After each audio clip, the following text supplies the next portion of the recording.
Morning मित्रांनो. आजचा दुसरा दिवस आहे ओमनमधला. काल 2-3 प्लेस फिरलेलो आम्ही आणि आता चाललो आहे बर्ड सेंच्युरीला. त्यानंतर फोर्ट असेल. तुम्ही जर आलात तर 2 दिवस इकडे स्टे करा आणि 2 दिवसात जेवढी ठिकाणं फिरता येईल तेवढी ठिकाणं कवर करा.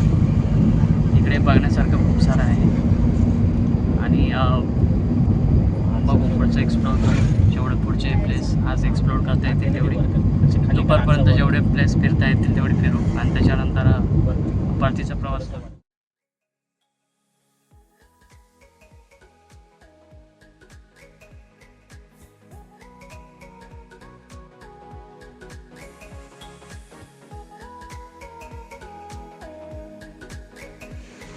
हे इथे सॅनिटायझर करायचं आहे. पाय देऊन सॅनिटायझर करा आणि त्याच्यानंतर आपल्याला इकडे हा गेट आहे. ह्या गेटमधून आतमध्ये आल्यानंतर तुम्हाला स्टार्टिंगच असं आहे बघा. या साईडला मस्त पक्षी दिसतात.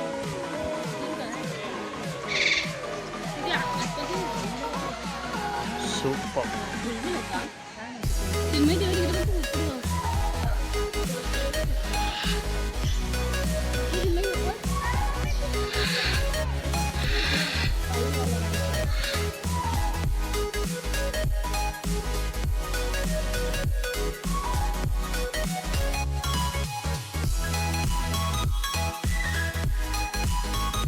बघा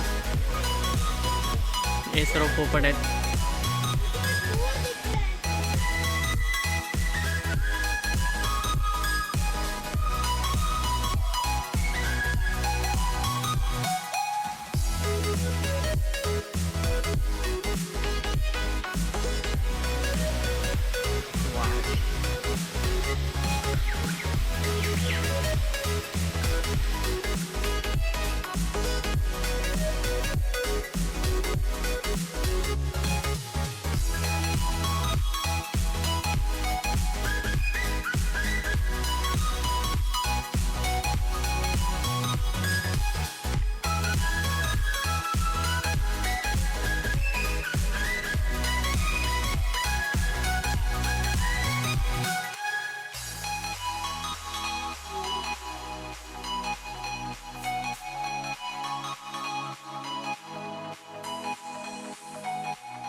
हाय कर हाय कर हाय.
कसं वाटलं भाई? हा मस्त ना. हा सुंदर. सगळ्यांना एकदा एक्सपिरियन्स करा, खूप मस्त आहे. पैसा वसूल आहे. तुम्हाला काय म्हणताय? खूप छान वाटलं हा बघून. ओके या मॅडम. सप्पो सँडविच दुपारच्या टायमिंगला कोण खातं? प्युअर स्प्राईट ह्या होत्याला ॲक्च्युली बर्डमधून ना तुम्ही बाहेर निघालात तर इथेच पुढे स्टॉल आहेत जिथे तुम्ही लंच वगैरे करू शकता. लंच ब्रेकफास्ट वगैरे करू शकता. आम्ही इथे आता लंच केला. छान होता. रिजनेबल रेट आणि क्वालिटी पण चांगली आहे. या साईडला बीच आहे अपोजिट साईडला. पाण्याचा जुळून संबंधच नाही. हा कोणता बीच आहे भाई? झांपोर आहे. मापूर.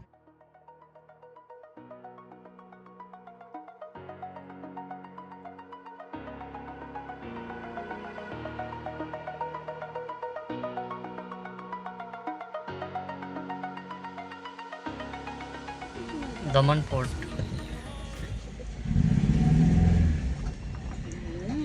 आलेला आहे किल्ला.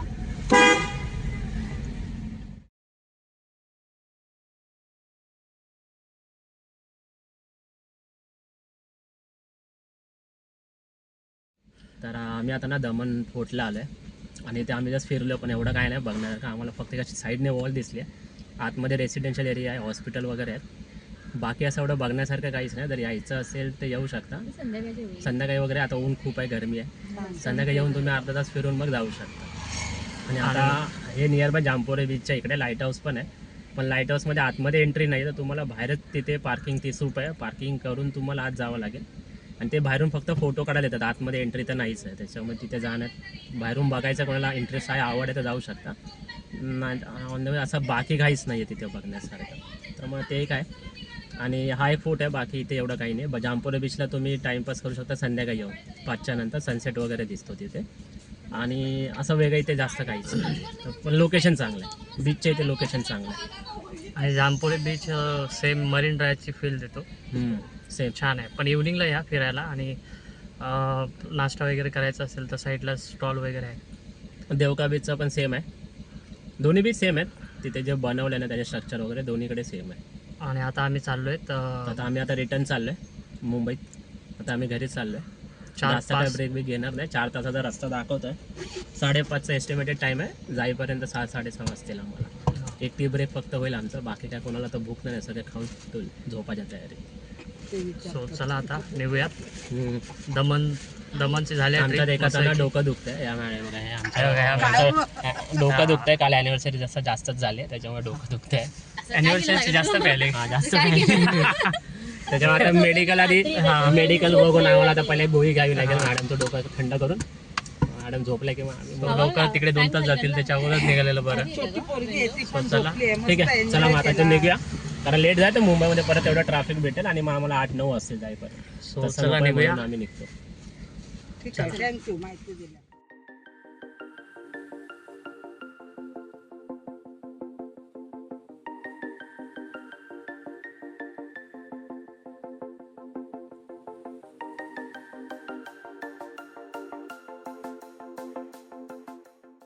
आम्ही आता चहा पिण्यासाठी दर्शन हॉटेलला थांबलेलो आहोत. या रोडला बघा तुम्ही या इकडे या साईडला खूप असा ट्रॅफिक आहे आणि जर तुम्ही रोडने येत असाल दमनसाठी तर जो नॉर्मल टाईम लागतो त्यापेक्षा 2 तास एक्स्ट्रा पकडून जावं बिकॉज हे जे मोठे मोठे कंटेनर आहेत त्याच्यामुळे ट्रॅफिक होऊन जातं आणि आम्ही येताना पण 2 तास ट्रॅफिकमध्ये आमचे गेले आणि जाताना पण आता तेवढाच टाईम लागतो ट्रॅफिकमध्ये. आता इथे थोडा टाईम चहा पिऊन आम्ही फ्रेश होऊन परत प्रवास करायला चालू करू.